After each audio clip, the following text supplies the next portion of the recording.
Sir నమస్కారం sir. నమస్తే. Sir ఇవాళ నందమూరి హరికృష్ణ గారి జయంతి సార్. ఒక 3 days బ్యాక్ ఆగస్ట్ 29th ఆయన వర్ధంతి కూడా జరిగింది సార్. మరి ఈ జయంతి సందర్భంగా ఆయన సినీ అండ్ రాజకీయ ప్రస్థానాల గురించి మీరేం చెప్తారు సార్? అంటే ఈరోజు చాలామంది పుట్టినరోజులు ఉన్నాయి. అంటే హరికృష్ణ గారు, అలాగే పవన్ కళ్యాణ్ గారి బర్త్డే ఉంది. పవన్ కళ్యాణ్ బర్త్డేతో పాటు హర్నాథ్ గారి బర్త్డే కూడా. హర్నాథ్ అంటే సీనియర్ ఆర్టిస్ట్. ఓకే. హర్నాథ్తో పవన్ కళ్యాణ్కి ఒక లింక్ ఉంది. అదేంటంటే ఆయనకి గుర్తింపు తెచ్చినటువంటి 2 సినిమాలు నిర్మించింది హర్నాథ్ గారి అల్లుడు కొడుకు. ఏది పవన్ కళ్యాణ్కి గుర్తింపు తెచ్చినటువంటి గోకులంలో సీత, తొలి ప్రేమ అనే 2 చిత్రాలు నిర్మించింది హర్నాథ్ గారి అల్లుడు కొడుకు. అది లింకు. అలా వాళ్ళది ఒకే ప్రాంతం, పాలకొల్లు, ఆ ప్రాంతానికి చెందినవాడే హర్నాథ్ గారు కూడా. ఇలా పవన్ కళ్యాణ్ జీవితంలో హర్నాథ్ ప్రమేయము, అలాగే హర్నాథ్కి ఎన్టీ రామారావు గారి సీతారామ కళ్యాణంలో ఆయనకి రాముడి పాత్ర ఇవ్వటం, అలాగే హర్నాథ్ గారికి ఆయన సినిమాల్లో ఎదుగుదలకి చాలా పాత్రలు ఆయన రికమెండ్ చేశాడు రామారావు గారు. ఆయన రికమెండేషన్తో కొంత కెరియర్ బిల్డ్ అయింది అతనిది. తర్వాత తనే స్వయంగా చెడగొట్టుకున్నాడు, అది వేరే గొడవ. అయితే హర్నాథ్ వియ్యంకుడు ఒక సినిమా తీసినప్పుడు దానికి రామారావు గారితోనే కోరి క్లాప్ అది కొట్టించుకున్నారు వాళ్ళు. అలా నందమూరి ఫ్యామిలీతో కూడా లింకులు ఉండేవి హర్నాథ్కి. అలాగే ఇప్పుడు పవన్ కళ్యాణ్ తెలుగుదేశం పార్టీతో సన్నిహితంగా మెలుగుతున్నాడు. అలా బీరకాయ పీచు లింకులు చాలా ఉన్నాయి వీళ్ళ ముగ్గురి మధ్య. హరికృష్ణ గారి ఎపిసోడ్కి వస్తే, హరికృష్ణ గారు ఆయన రామారావు గారికి 3వ సంతానం. ఆయన వారి తండ్రి గారి దగ్గర, అంటే రామారావు గారి తండ్రి గారి దగ్గర పెరిగాడు నిమ్మకూరులో. పెరగటంతో ఆయన కొంచెం వీళ్ళకి చిన్నప్పటి నుంచి లింకులో ఉండేవాడు కాదు. అడపాదడప మెడ్రాస్ వచ్చేవాడు. రామారావు గారి తండ్రి గారు లక్ష్మీ చౌదరి గారు మనవాడిని హీరోని చేయాలి అనుకునేవాడు. ఆయన అనుకుని ఒక ప్రయత్నం చేశాడు. అతన్ని హీరోగా పెట్టి సినిమా తీయమని ఎన్టీ రామారావు మీద ప్రెజర్ తీసుకొచ్చేవాడు ఆయన. రామారావు గారు నవ్వి ఊరుకునేవాడు ఈ ప్రతిపాదన వచ్చినప్పుడల్లా. ఒక దశలో ఆయనకు ఎటువంటి అభిప్రాయం కలిగిందంటే, తన మనవడు హీరో అయితే తనకు పోటీ వస్తాడని కొడుకు భావిస్తున్నాడు, భయపడుతున్నాడు. రామారావు గారు హరికృష్ణ హీరో అయిపోతే తన అవకాశాలు పోతాయని భయపడుతున్నాడు అని రామారావు గారి తండ్రి గారు అనుకునే పరిస్థితి. ఇది డివి నరసరాజు గారి దగ్గర ప్రస్తావన వచ్చింది. అది రాశాడు, ఆయన ఆటోబయోగ్రఫీలో రాసుకున్నాడు నరసరాజు గారు. అలాంటి సందర్భంలో ఇలా ఆలోచిస్తున్నారు మా తండ్రి గారు అని రామారావు గారే చెప్పారట ఆయన. ఇలా ఆలోచిస్తున్నాడు ఆయన మనవడు, అంటే హరికృష్ణ హీరో అయితే నాకు పోటీ అవుతాడని నేను భయపడి అతనితో సినిమా తీయటం లేదని ఆయన భావిస్తున్నాడు అని. నిజానికి అంతకు ముందే బాలనటుడిగా, కృష్ణుడిగా ఆయన కృష్ణావతారం సినిమాలో ఎంట్రీ ఇచ్చాడు హరికృష్ణ బాలనటుడిగా. ఆ కృష్ణావతారం ప్రొడ్యూసర్లు కనకమేడల దేవి వరప్రసాద్, దేవి పిక్చర్స్ అనే పేరుతో చిరంజీవి గారితో ఘరానమ్మగుడు ఆ సినిమాలు తీసిన దేవి వరప్రసాద్ గారి తండ్రి గారు తిరుపతి గారు ఆ సినిమాకు ప్రొడ్యూసర్, కృష్ణావతారం సినిమాకి. అందులో చిన్నప్పటి కృష్ణుడిగా హరికృష్ణ గారు కనిపిస్తాడు. ఆ తర్వాత తల్లా పెళ్ళామా సినిమాలో కొంచెం పెరిగిన హరికృష్ణ కనిపిస్తాడు. శాంతకుమారి గారి కాంబినేషన్లో అద్భుతమైన పాట ఉంటుంది. దాదాపు తాతమ్మ కల్లో బాలకృష్ణ గారు పోషించిన లాంటి పాత్రే అది కూడా. బాలకృష్ణ ఎంట్రీ ఇచ్చిన తర్వాత హరికృష్ణని, బాలకృష్ణని ఇద్దరిని పెట్టి రామ్ రహీం అనే ఒక సినిమా తీశాడు బిఏ సుబ్బారావు గారు. బిఏ సుబ్బారావు గారు అంటే రామారావు గారిని పల్లెటూరు పిల్ల సినిమాలో మొదట నటించిన సినిమా మన దేశం, కానీ అందులో నెగిటివ్ షేడ్స్ ఉన్న క్యారెక్టర్లో నటించాడు ఆయన. ఆయన పూర్తి స్థాయి హీరోగా కనిపించినటువంటి సినిమా పల్లెటూరు పిల్ల. ఆ పల్లెటూరు పిల్ల సినిమా అయినటువంటి డైరెక్టరు, ప్రొడ్యూసరు ఆయన బిఏ సుబ్బారావు గారు. ఆయనే హరికృష్ణని, బాలకృష్ణని పెట్టి రామ్ రహీం అనే సినిమా తీశాడు ఆ రోజుల్లో. అది ఒక మోస్తరుగా ఆడింది. అంటే ఈ పిల్లలిద్దరూ ఎలా ఉంటారో చూడాలి అనేటువంటి క్రేజ్తో జనాలు థియేటర్లకు వెళ్ళారు. రోజారమణి వీళ్ళకి చెల్లెలుగా నటించింది ఆ సినిమాలో. ఆ తర్వాత ఆయన కెరియర్ మీద పెద్దగా దృష్టి పెట్టలేదు హరికృష్ణ. అయితే హరికృష్ణతో సినిమా తీయాలి అనే కోరిక రామారావు గారి తండ్రి గారిలో ఉండి ఆయన నరసరాజు గారికి అడ్వాన్స్ ఇచ్చి ఒక కథ రాయించాడు, తనే నిర్మాతగా సినిమా తీద్దామని. అలా తమ్ముడు పెళ్ళి మామ భరతం అనే టైటిల్తో ఒక కథ రాశాడు ఆయన. అందులో రామారావు గారు కూడా నటించేటట్టు.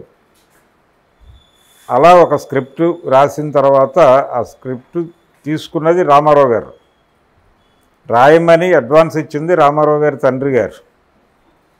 తీరా స్క్రిప్ట్ అయిపోయి ఇంటికి వెళ్ళేసరికి ఈయన ఉన్నాడట. ఏంటి విషయం అంటే చెప్పాడు ఈయన, ఇలా మీ తండ్రి గారు అడ్వాన్స్ ఇచ్చారంటే అది అయిపోయింది, పట్టుకొచ్చాను.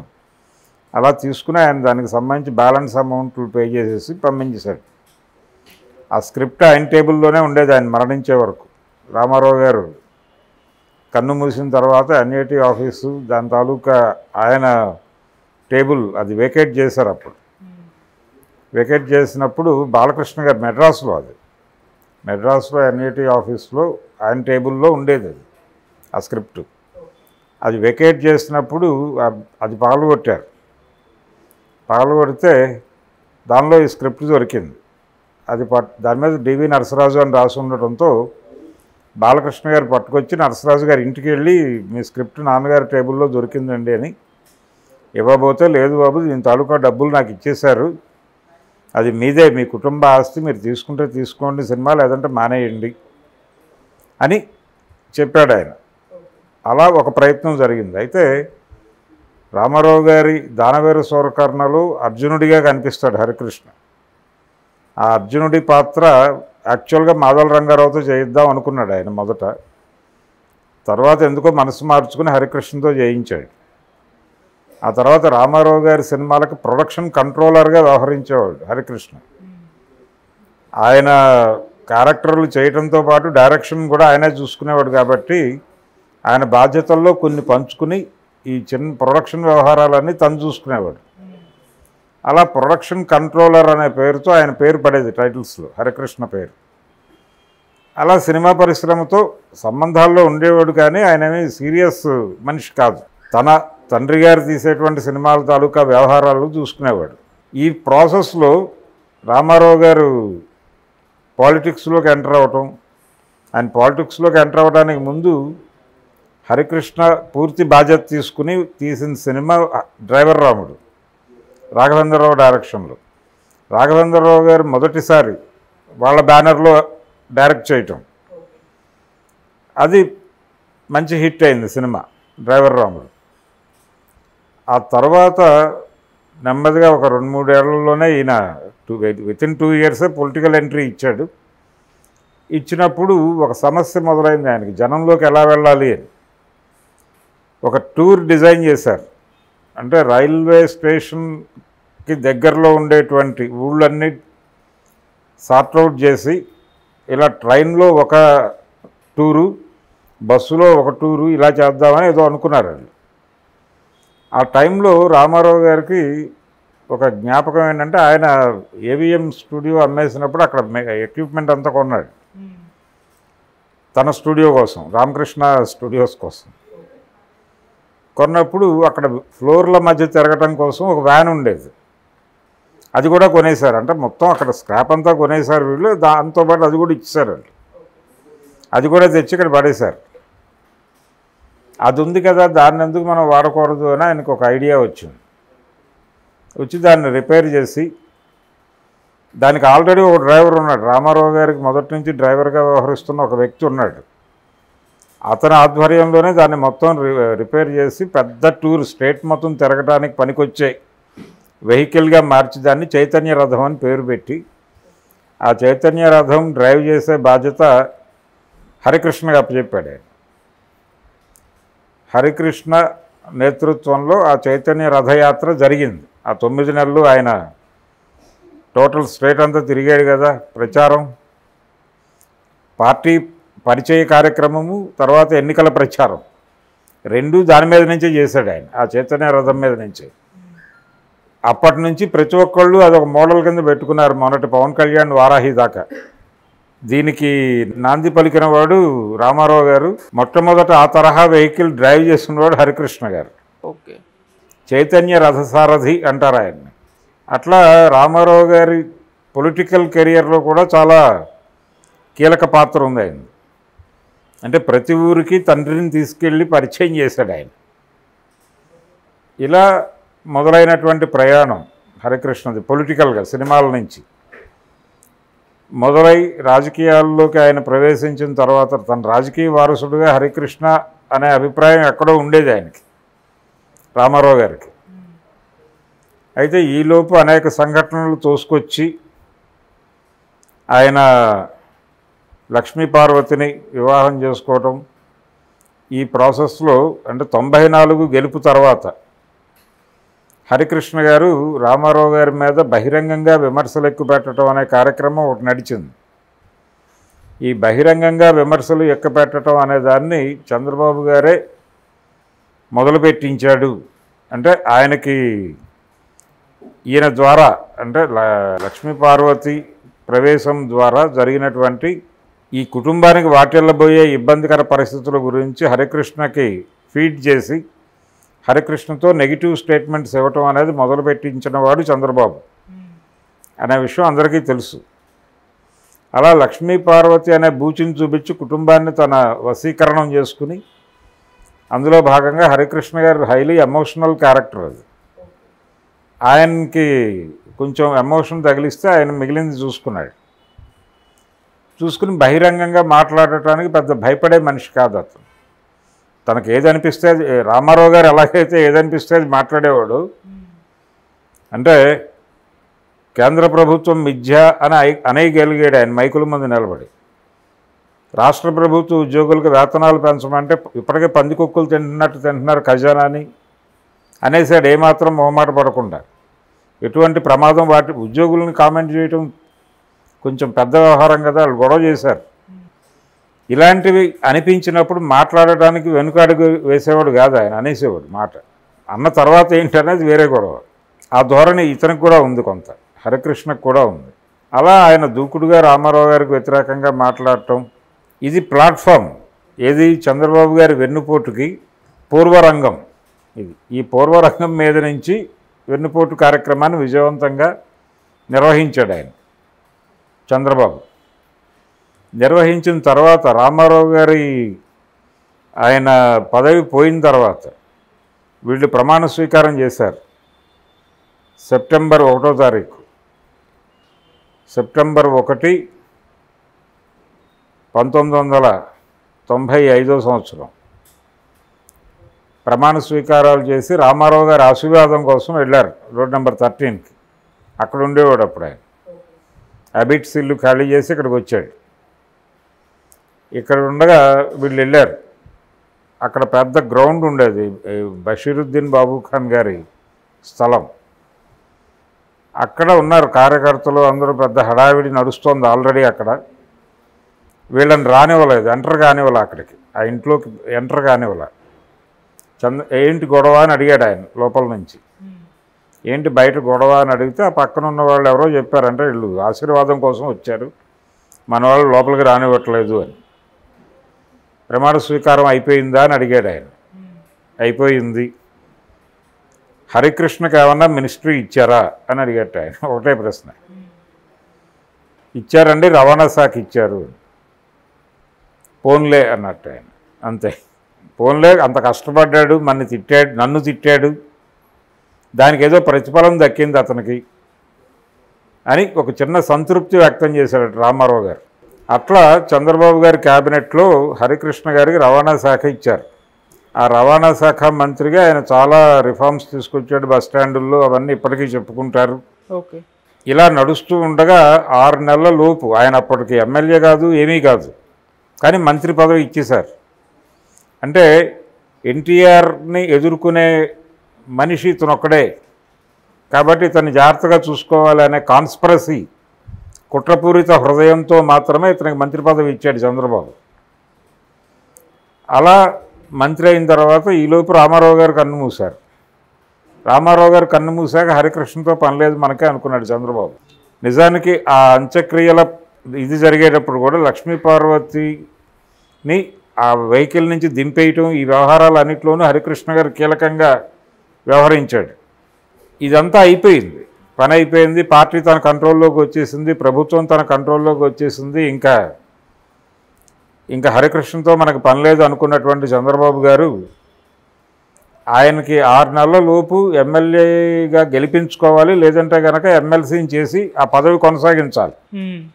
ఈ రెండూ చేయలే, వాంటెడ్గానే చేయకుండా హరికృష్ణకి ఆ పదవి పోయేలా చేశాడు చంద్రబాబు.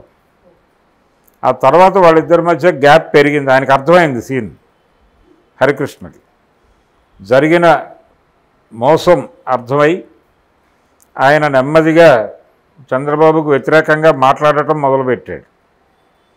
కానీ అప్పటికే పార్టీ మొత్తాన్ని తన కంట్రోల్లోకి తీసేసుకున్నాడు. ఆయన తీసేసుకున్న తర్వాత ఎన్టీఆర్ ఎస్టేట్లో ఈ ఆహ్వానం హోటల్ కింద ఉన్నటువంటి షట్టర్స్లో ఆయన అన్న తెలుగుదేశం అనే పార్టీ కార్యాలయం ప్రారంభించాడు హరికృష్ణ గారు.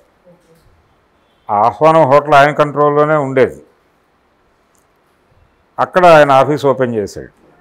ఓపెన్ చేసి అన్న తెలుగుదేశం తరఫున కంటెస్ట్ చేశారు వాళ్ళు. ఓడిపోయాడు ఆయన, గుడివాడ నుంచి కంటెస్ట్ చేసి. అప్పుడు ఆయన ఎన్నికల ప్రచారము ఇతర వ్యవహారాలని కొడాలి నాని గారు నిర్వహించేవాడు అక్కడ. అలా కొడాలి నానికి జూనియర్ ఎన్టీఆర్కి ఉన్నటువంటి రిలేషన్ అక్కడి నుంచి మొదలైంది. ఆ తర్వాత ఆయన తన వారసుడిగా, నటవారసుడిగా జూనియర్ ఎన్టీఆర్ని పట్టుకొచ్చాడు. కళ్యాణ్ రామ్ వచ్చాడు.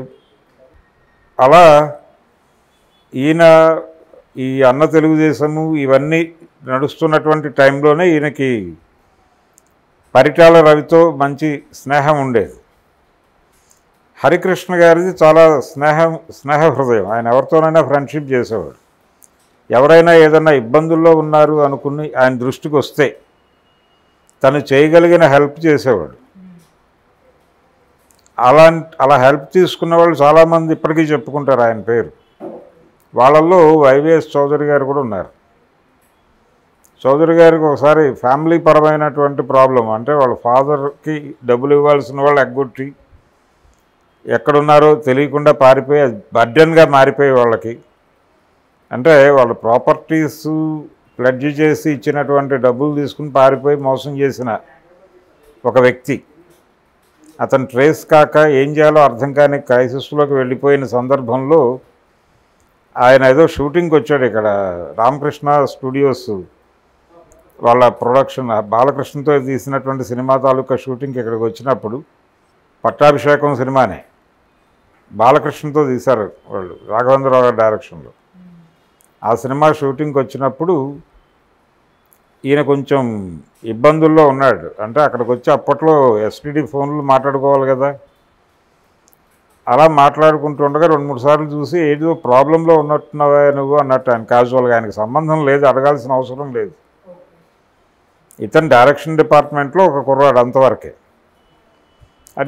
అడిగాడు కదా అని ఆయన ఓపెన్ అయ్యి చెప్పాడు, అన్న ఇలా జరిగింది అని. వాటి డీటెయిల్స్ ఇవి నాకు, నేను పర్సూ చేస్తాను విషయాన్ని అన్నాడు, రాసిచ్చాడు. ఆ తర్వాత ఈయన పోలీస్ డిపార్ట్మెంట్తో మాట్లాడి ఎక్కడున్నాడో ట్రేస్ చేసి అతన్ని పట్టుకొచ్చి ఆ ప్రాబ్లం క్లియర్ చేసేట. అందుకని వైవిఎస్ చౌదరి గారికి హరికృష్ణ గారి మీద అభిమానం.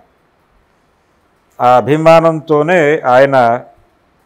ఆయనతో తన బ్యానర్ ప్రారంభించినప్పుడు సినిమా తీయటానికంటే ముందే ఆయన నాగార్జునతో కలిపి హరికృష్ణతో సీతారామరాజును సినిమా తీశాడు. దానిలో ఆయన అప్పటికి నటన ఇవన్నీ వదిలేసి ఆయన వ్యాపార వ్యవహారాల్లో ఉండేవాడు. రాజకీయాలు కూడా దాదాపు వదిలేశాడు అప్పటికి. ఆ టైంలో వెళ్ళి ఆయన కన్విన్స్ చేసి పట్టుకొచ్చి ఆ సినిమాలో యాక్ట్ చేయించాడు. అలాగే నాగార్జునకి కూడా ఆయనకు సంబంధించినటువంటి వ్యాపార వ్యవహారాలు ఏదైనా సమస్య వస్తే హరికృష్ణ గారు అడ్రస్ చేసేవాడు. అందుకని వాళ్ళిద్దరి మధ్య ఒక స్నేహం ఉంది. అందుకని అది మ్యాచ్ చేయగలిగారు. ఆ సినిమాలో నటించాడు ఆయన. ఆ తర్వాత పరిటాల రవి గారు తీసిన రాములయ్య సినిమాలో కూడా కేజీ సత్యమూర్తి గారిని పోలినటువంటి ఒక పాత్ర ఉంటుంది. సత్యం అనే పేరే పెట్టారు ఆ క్యారెక్టర్కి. అది హరికృష్ణ గారితో చేయించారు. ఆ పాట కూడా ఉంటుంది, సత్యమూర్తి గారి పాటే వాడారు అక్కడ. ఇప్పపూల వరంకాడ అని ఓ పాట ఉంటుంది. అందులో కూడా చాలా ఎమోషనల్గా కనిపిస్తాడు హరికృష్ణ. ఇలా ఆయన మళ్ళీ సెకండ్ ఇన్నింగ్స్, అలాగే లాహిర్ లాహిర్లో సినిమా వైవేస్ చౌదరి గారి సినిమాలోనే యాక్ట్ చేశాడు. ఆ సినిమా తర్వాత సీతయ్య సినిమా హరికృష్ణతో ఆ ఏజ్లో పాటలు డ్యాన్సులు చేయించటం, అది జనాలకు కనెక్ట్ అయింది. ఆ సినిమా కనెక్ట్ అయిన తర్వాత చాలామంది ప్రొడ్యూసర్లు డైరెక్టర్లు ఆయన అప్రోచ్ అయ్యి సినిమాలు, హరిశ్చంద్ర ప్రసాద్ ఇలాంటి ఎమోషనల్ క్యారెక్టర్స్తో ఆయన సినిమాలు చేయటం మొదలుపెట్టాడు. మళ్ళీ ఈ ప్రయాణం నడుస్తూ ఉండగా కొడుకు హీరోగా ఎస్టాబ్లిష్ అవ్వటం. ఎన్టీఆర్కి అంటే మొదటి సినిమా రామోజీరావు గారు తీయటం వెనకాల హరికృష్ణ ఉన్నాడు. ఆ తర్వాత అశ్విని దత్ గారి స్టూడెంట్ నెంబర్ 1 డిజైనింగ్ వెనకాల హరికృష్ణ ఉన్నాడు. అలా అతన్ని హీరోగా నిలబెట్టడం వెనకాల హరికృష్ణ గారి పాత్ర ఉంది. అలా కళ్యాణ్ రామ్ వాళ్ళిద్దరినీ హీరోలుగా ఎస్టాబ్లిష్ చేస్తూ, అంటే వాళ్ళకి వాళ్ళ ఫాదర్ని చంద్రబాబు నాయుడు వాడుకుని వదిలేయటం, దీనికి సంబంధించినటువంటి ఒక ఇంప్రెషన్ ఉంది ఆ పిల్లలకి. ఆ ఇంప్రెషన్ ఇప్పటికీ వాళ్ళలో పనిచేస్తాం. ఆ పని చేయటం ఇప్పటికీ ఫ్యామిలీతో చంద్రబాబు గారు గేమ్స్ ఆడుతున్నాడనే ఉద్దేశంతో తెలుగుదేశం పార్టీ వ్యవహారాల్లోనూ నందమూరి కుటుంబ వ్యవహారాల్లోనూ వీళ్ళు పెద్దగా కనిపించరు.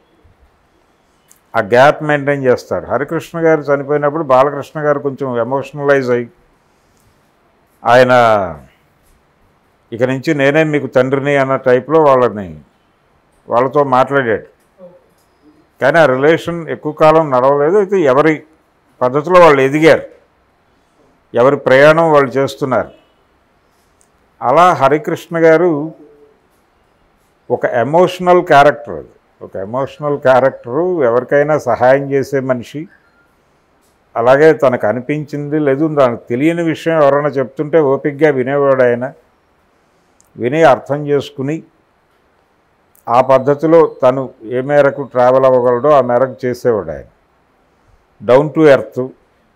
అలాగే అనిపించింది ఎక్కడైనా అనేయటం అలవాటు ఆయనకి, రామారావు గారు లాగానే. అలాగే చైతన్య రథసారథిగా ఆయనకి స్టేట్ మొత్తం మీద ఒక ఫ్యాన్ ఫాలోయింగ్ ఉంది పర్సనల్గా. ఇలా ఆయన ఒక టిపికల్ క్యారెక్టర్. రామారావు గారి పిల్లలందరిలోకి రామారావు గారిలో ఉండేటువంటి ఒక మాస్ హీరో లక్షణాలు, అంటే రాముడు భీముడులో భీముడు ఆ తరహా క్యారెక్టరైజేషన్ హరికృష్ణలో ఉండేది. అట్లా ఆయన ఒక భిన్నమైనటువంటి వ్యక్తి. ఆయన అద్భుతమైన డ్రైవరు. అంటే రామారావు గారిని స్టేట్ మొత్తం తిప్పినటువంటి మనిషి. ఆయన యాక్సిడెంట్లో చనిపోవటం అనేది విచారకరం. అలాగే ఆయన కుమారుడు జానకిరామ్ కూడా అలాగే మరణించాడు. ఇప్పుడు జానకిరామ్ కుమారుడితో సినిమా చేస్తున్నాడు. ఎవరైతే హరికృష్ణ గారు ఇవన్నీ వదిలేసి వెళ్ళిపోయి ఆయన వ్యాపారాల్లో ఆయన ఉన్న టైంలో లాక్కొచ్చి ఆయనతో సినిమాలు తీయటం అనేది మొదలుపెట్టిన వైవేస్ చౌదరి గారే ఇప్పుడు హరికృష్ణ గారి మనవడితో సినిమా చేస్తున్నాడు.